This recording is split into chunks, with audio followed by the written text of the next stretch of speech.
The WWE is bringing that fire, and over here we don't just shoot first, we shoot often. Because on this side, it's just heat. And we call it like we see it, not just from the view of the crowd, but more in depth, like we're on a headset in gorilla position. This is calling the draw. First, we're checking how well we call the draw for August's PLE of the month, the first ever 2-night Summerslam. And Roman Reigns and Jey Uso versus Braun Breaker and Bronson Reed. We predicted Roman and Jey winning clean, and the result was, in Roman, we trust the team of Jey Uso, and the OTC won clean with a massive tribal yeet. And Randy Orton and Jelly Roll versus Drew McIntyre and Logan Paul. We called for Drew and Logan to win clean. And what happened? The Maverick and the Scottish Psychopath, aka Sigma Troller and Meme King, finally got the W over Randy and the beloved singer Jelly Roll. I mean, we called it, didn't we? And then Gunther versus CM Punk for the World Heavyweight Championship. We called for Gunther to retain with Seth or company interfering. And the reality, Gunther didn't retain, but Seth did interfere. And after Punk defeated Gunther to win the World Heavyweight Championship, Seth came out to pull off the ruse of the century and cash in his Money in the Bank briefcase, which ended with, and new World Heavyweight Champion, Seth frickin' Rollins. Then the women's title triple threat, Naomi versus Io Sky versus Rhea Ripley. We called for Rhea Ripley to win clean. And what happened? Sometimes calls get disconnected and we get our picks wrong. But this time we're so fucking happy about it. Naomi ended up winning this match clean, and still, although she just last week vacated the title due to her pregnancy, the bloodline continues. And lastly, the undisputed WWE title match with John Cena versus Cody Rhodes in a street fight. We called for Cody to win with interference to become the new WWE undisputed champion. And what really happened was Cody won. No bullshit, no interference, just babyface versus babyface, and defeated Big Match John to regain the undisputed WWE title. And no, we got 3 out of 5 correct calls.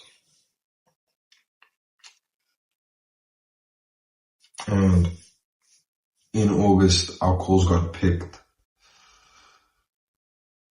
up more than July, which means more W's in a shot. But we're calling the draw back to back next, because Clash in Paris is this weekend. Sunday the 31st of August, live from Paris, we have Clash in Paris, and this PLE is basically our PLE for September with no matches announced for WrestlePalooza just yet. So let's get to the big 3 matches.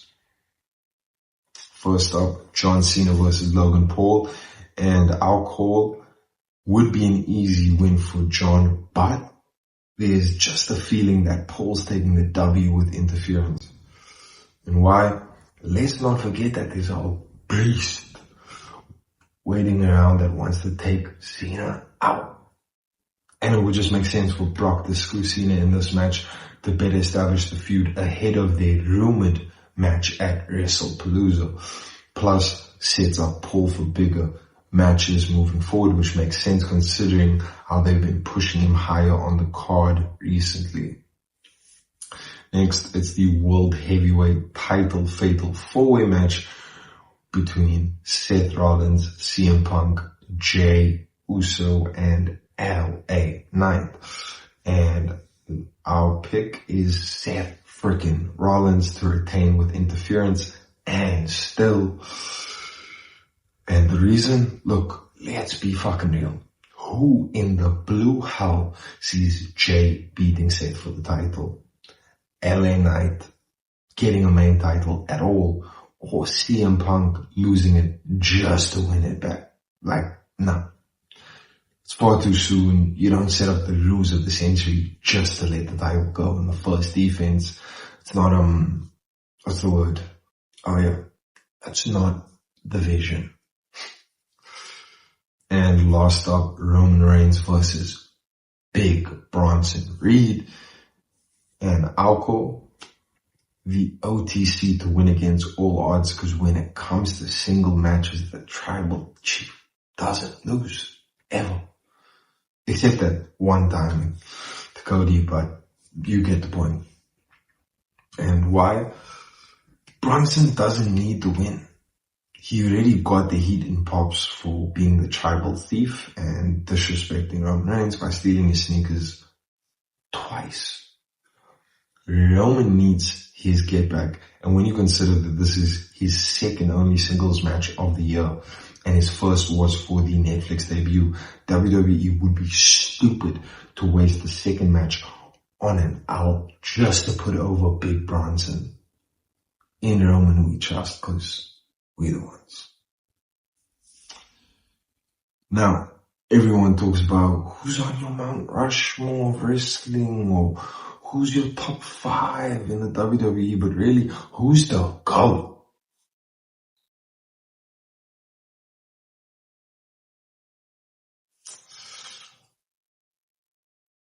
And this week is Crew Love, which looks at WWE factions from the Attitude Era to present, and the best of category is best entrances.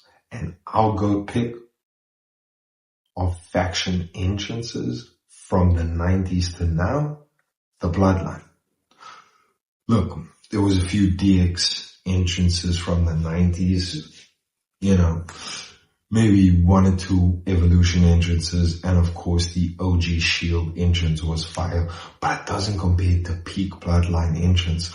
You got Roman Reigns with both titles, Paul Heyman on the side, the Usos holding all the tag team gold, that aura-filled entrance music, the pause at the top of the ramp, and then the whole group raising their wands to the sky, all the titles on them. Fucking perfect. So when it comes to WWE faction entrances on the main roster from the 90s until now, and they ask who's the GOAT, it's family over everything, the Bloodline, because we the ones. Bloodline entrances, that's family, that's aura, that's GOAT status. We the ones, and don't forget it. And now, since this is the final week of August, just like last month, we have to revisit the theme of Here Comes the Money, the WWE and TKO era from the start to present. And the best of category is best rehire. And our GOAT pick, look in my eyes, what do you see? CM Punk. I didn't say best hire since the TKO era. Otherwise, we could have said Yaramin Fatu. Or started barking woof, woof, woof, woof, woof, for Braun Breaker. And this era is only from late 2023, which means Cody was rehired before this began. That being said, CM Punk is by far the biggest and greatest hire of old or previous talent since TKO's takeover of WWE, and probably only returned because of this very takeover. He said hell would have to freeze over before he came back, and I guess it's cold in the underworld now. The return no one thought could happen, and the one that means the most, it's clobbering time again. When it comes to the best rehire of the TKO era, who's the GOAT? The best in the world, the Second City Saint, CM Punk.